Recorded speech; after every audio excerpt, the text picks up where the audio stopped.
Hello students.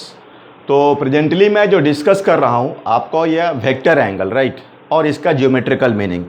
ठीक है, तो एक्चुअली वेक्टर एंगल है क्या, पहले इसको डिफाइन कर लेते हैं।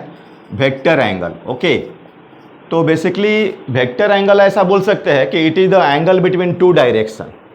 क्या बोलेंगे? इट इज एंगल, ठीक है, it is angle between to directions, between two directions. ठीक है, या और मोर जनरलाइज बोलो तो आप ऐसा बोल सकते हो, आप लोग को ऑलरेडी पता है कि जो वेक्टर का जो रिप्रेजेंटेशन होता है वो डायरेक्टेड लाइन सेगमेंट होता है। तो आप ये बोल सकते हो आप लोग कि it is angle between two arrow, right. It is angle between two arrows, ठीक है, टू एरोज। या you can say it is angle between two sense. Two sense का मतलब वही हुआ, डायरेक्शन हो गया। ठीक है, तो ये आपका डेफिनेशन हुआ। अब देखते हैं इसको, थोड़ा हम लोग एक्सप्लोर करते हैं इसको डायग्राम से। ठीक है, तो आप ऐसा समझो, कोई भी दो वेक्टर्स ले लो। जैसे मान लो कि आपका एक ये वेक्टर हो गया, ये फर्स्ट वेक्टर हो गया, राइट। आपने ये सेकंड वेक्टर ले लिया, ठीक है, ये सेकंड वेक्टर हो गया। अब मान लो आपको ये एंगल आपको 150 डिग्री है और ये 30 डिग्री है। तो अभी हम लोग को सोचना है कि ये दोनों एंगल में से which is the vector angle, right. तो अभी मैंने क्या डेफिनेशन दिया कि vector angle is nothing, it is the angle between to direction. First vector का डायरेक्शन इधर है, सेकेंड वेक्टर का डायरेक्शन इधर है, या it is angle between two arrow. अगर आपको थोड़ा सा कंफ्यूजन होता है तो आप इसको एक्सटेंड कर सकते हैं, इससे आपका इसका डायरेक्शन चेंज नहीं होने वाला है। तो ये डायरेक्शन मैंने क्या कर दिया, ये वेक्टर को चेंज कर दिया और यहाँ पर तो ये एरो और ये एरो के बीच का जो एंगल बन रहा है ना, यही आपका वेक्टर एंगल है। आ रही बात समझ में? तो ये आपका, इसमें आपका जो वेक्टर एंगल होगा वो 30 डिग्री हो जाएगा। ठीक है, ये 150 नहीं होगा। आ रही बात समझ में? अब मान लीजिए कि आपको ऐसा दिया है कि ये फर्स्ट वेक्टर है, ठीक है, ये फर्स्ट वेक्टर है और ये आपका सेकेंड वेक्टर है, ठीक है। अब इसमें ये एंगल आपका 60 डिग्री है और ये एंगल 120 डिग्री है। तो इसमें आपका ये डायरेक्टेड लाइन सेगमेंट, ये एरो और ये एरो डायरेक्टली, तो ये एंगल कितना हो जाएगा आपका? 60 डिग्री हो जाएगा। आ रही बात समझ में? मतलब जब भी हमको देखना है, जैसे आप मान लो कि ये वेक्टर हुआ और एक वेक्टर ये हुआ, ठीक है, तो हमारा जो देखना क्या है, एंगल बिटवीन टू वेक्टर्स देखना है। तो ऑलरेडी मैंने बताया कि आपको इसके जो दोनों एरो के बीच का जो एंगल होगा, अगर आप इसको एक्सटेंड करोगे ऐसे तो कोई डायरेक्शन पर कोई अंतर नहीं पड़ने वाला है। तो ये एरो और ये एरो, ये जो एंगल दिख रहा है ना अल्फा, इसी को आप क्या बोलोगे? Angle between two vectors. तो आप ये अंडरस्टैंड कर रहे होंगे। देखिए मैं एक आपको ऐसा और समझाता हूँ प्रॉब्लम से। जैसे ऐसा मान लो ये आपको ये फर्स्ट वेक्टर हुआ, राइट, ये इधर चला गया सेकंड वेक्टर, ठीक है, और ये चला गया आपका थर्ड वेक्टर। तो ऐसे ज्योमेट्री से अगर देख रहे हैं, आपको अगर ज्योमेट्रिकल सेंस है वेक्टर का, तो आपको साफ साफ दिख रहा है कि फर्स्ट वेक्टर, सेकंड वेक्टर और यहाँ पर थर्ड वेक्टर जो है ना, वो रिजल्टेंट की तरह काम कर रहा है। ऐसे उससे मुझे कोई मतलब नहीं है। मान लीजिए कि ये तीनों साइड जो है आपका सेम है, ठीक है, इसका मतलब कि तीनों वेक्टर का मैग्नीट्यूड सेम है। ठीक है, तो आपको अब क्वेश्चन मान ले दे दिया कि find the angle between first vector and second vector. ठीक है, फर्स्ट वेक्टर और सेकंड वेक्टर के बीच का हमें एंगल निकालना है। तो आपको देखो भाई, ज्योमेट्री देख रहे हो कि ये तीनों साइड सेम है, तो ये 60, ये 60, अब ये 60। लेकिन अब भाई आप मिस्टेक या भूल से आप इसको आप एंगल मत मानना, पहले आप चेक कर लो। अगर हमें वेक्टर के बीच का एंगल निकालना है तो फर्स्ट वेक्टर आपका इधर जा रहा है, ये होगा, सेकंड वेक्टर इधर जा रहा है, तो आपका ये एंगल 120, तो ये एंगल क्या हो जाएगा आपका? 120 हो जाएगा।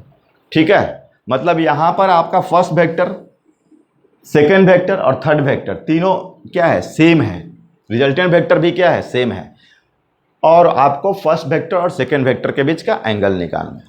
ठीक है, आप इसको एनालिटिकली, ये तो मैंने ज्योमेट्री से समझा दिया, अगर आप इसको फॉर्मूला से समझना चाहते हो तो भी हो जाएगा।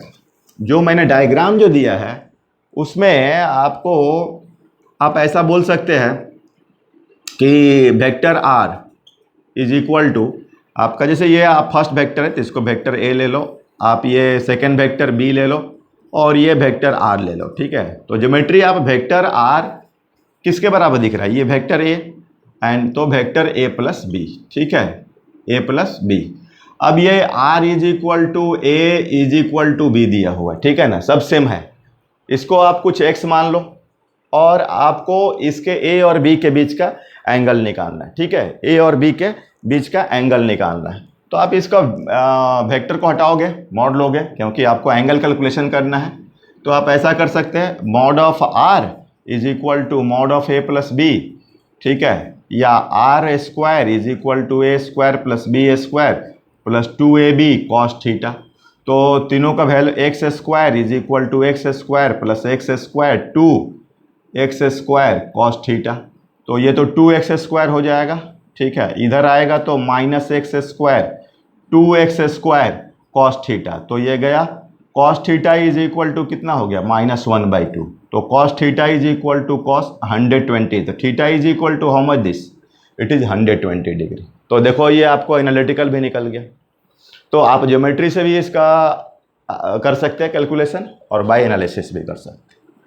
तो आई होप आप ये चीज़ समझ रहे हैं।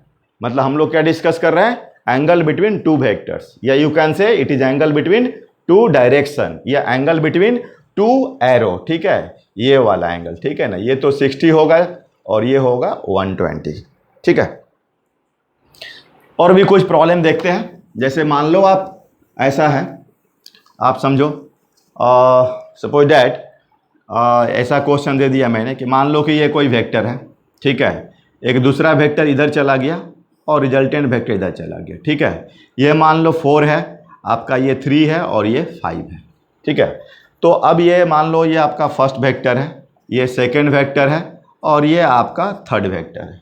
तो फर्स्ट वेक्टर की वैल्यू कितनी दी है, 4, और सेकंड वेक्टर का वैल्यू कितना दिया है, 5, ठीक है, और ये रिजल्टेंट वेक्टर कितना दिया है, 3 दिया है। तो अब मुझे आपको ये एंगल फाइंड करना है, angle between second vector and मतलब first vector and second vector, right, and second vector, first vector and second vector. तो आप देख लो इसमें जो ये एंगल मान लो अल्फा, तो आप sine alpha is equal to कितना होगा अपन, 3/5 होगा। तो ये आपका अल्फा कितना हो जाएगा, 37 डिग्री। तो ये आ गया 37 डिग्री। और बाय डेफिनेशन हमारा जो एंगल बिटवीन फर्स्ट वेक्टर ये नहीं होगा, इसको इंक्रीज करेंगे, डायरेक्शन में कोई अंतर नहीं आने वाला है। तो ये x मानते हैं, तो अपन 37 डिग्री प्लस x बोलो कितना हो जाएगा, 180 डिग्री। तो x इज इक्वल टू क्या हो जाएगा आपका, 180 डिग्री माइनस 37 डिग्री, ठीक है, 37 डिग्री। तो 10 से 7 गया 3, 7 से 3 गया 4, तो कितना हो गया 143 डिग्री। अरे बस समझ में, तो ये हो गया आपका 143 डिग्री। तो इस तरह से हम लोग कोई भी दो वेक्टर के बीच का एंगल निकालते हैं, ठीक है। तो आई होप आपको ये geometrical meaning of angle between two vectors understand कर रहे हैं। ओके।